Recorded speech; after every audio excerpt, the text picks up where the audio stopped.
Okay. Well, basically, the story is about an American girl who I play who travels to Brazil and falls in love with a drug dealer from the favelas. And right now, stage of production, I would say we're in like pre-production. As a result of the Kickstarter campaign, I've now been able to fly down to Rio, which is awesome. So like just found my place, like getting set up. We're starting to have meetings now with like different production companies because I need to find like a co-production in Rio in order to shoot in Brazil and all that stuff. So just having meetings now and kind of just moving along that process. I think first off, as an actress, like I'd been in LA for 6 years or something at that point last year, and I was just getting a little like, I'd been frustrated and kind of bored already. So I was starting to take like screenwriting classes. I started to take directing classes. I started to make a lot of my own short films. So last January, I took a screenwriting class at UCLA, and I just kind of like went in the first day with nothing. You have to come in with a log line. So I was just like, an American girl travels to Brazil and stuff, and like really messed up stuff happens. I had no idea what was going to happen. But so I just kind of started with that and just kept kind of massaging it, And I'd also gotten out of this like relationship, and so I had a lot of like anger and emotion kind of like brewing inside, and I just kind of channeled it all into like my writing and stuff.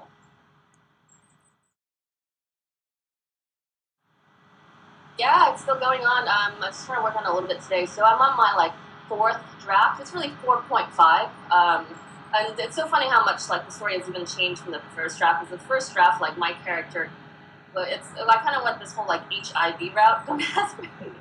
There's no more HIV now, but it's like, oh no, like he infects me with this disease of his love. But it's since changed. But yeah, so really, it's an ongoing process, and I think it's really going to help me with this current draft to be in Brazil, to be in Rio, and like, I really want like doing research. Really, we went to this favela where the lead actor actually lives, like kind of on the outskirts of it. So we like walked around, and so I could see it more, like absorb it and kind of like absorb that into my story. I put a lot of time. Honestly, initially I did not want to do a Kickstarter campaign because it's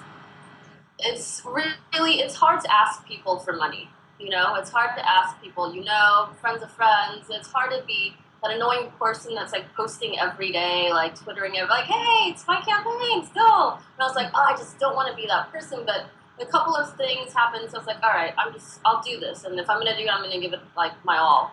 So it took me actually 6 weeks just to prep the campaign, to shoot my video, to script my video actually, to cut my video, like edit it, and then to put everything all together. And even beforehand, I already started reaching out to people, like not about the campaign, not about anything, just more as a friend's friend or person-to-person kind of basis. So I'd have coffee with people in LA. I would, have Skype conversations. I'd send emails, hey, how's it going, like, with your life? What's going on? And they're like, oh, how's it going with you? I'm like, oh, actually, I'm about to do this. So I started kind of establishing those, like, the root, the basis, for human interaction and contact.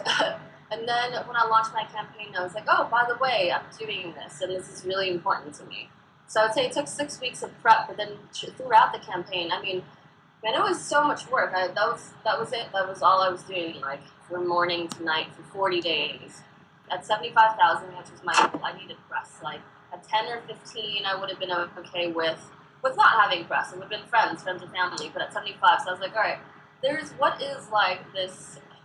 what is the angle on my story, like that already exists? Like, I needed to kind of uncover it and find it.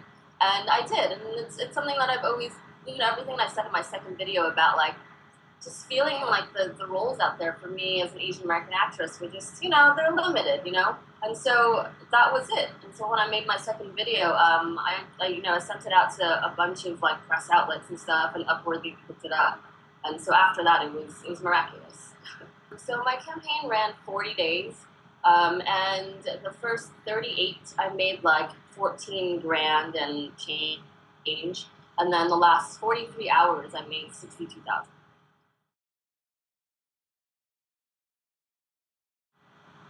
Depending on what your goal is, if your goal is large, like I would say 50,000 or above, and you don't have a network, as I didn't have YouTube fans, I didn't really have a channel, so I would say you need exposure. I think that's huge. But if you're going for something lower, it's being that person, because a lot of people afterwards like came up to me and they were our friends like in LA, or people that emailed me were like, you know, it happened for you because you kept pushing, and I kept pushing. Like I was that annoying person, not annoying, but I was consistent. You know, like that first week, I'm like, hey, guess what?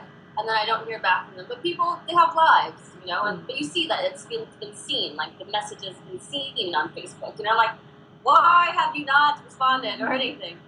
The second week, I'm like, friendly reminder, hey, it's me again. And then it's like, hey, oh no, you're right, I'm just gonna get to it. And then the next week I'm doing it again. So I kept being pushy, and with everybody, I wouldn't let it go. You know, like I kept pushing for it, and I think that's incredibly important. And you have to believe that you're gonna make your goal. If you don't believe you're gonna make it, if there's ever like moments of doubt that you're like, I don't know, then you don't have it. Like the whole time, even when I had nothing, like at 14,000 with like 48 hours to go, I was like, biting my nails like crazy. But I always believed I was going to make my goal. I didn't know how, but I knew that I was going to. Another thing is that, you know, after doing the Kickstarter campaign, is that, like you said before, is that it's really helped with the marketing of the film. You know, like I knew it was an aspect of it, you know, but I don't think I fully realized it until we got onto Upworthy in those like last 2 days.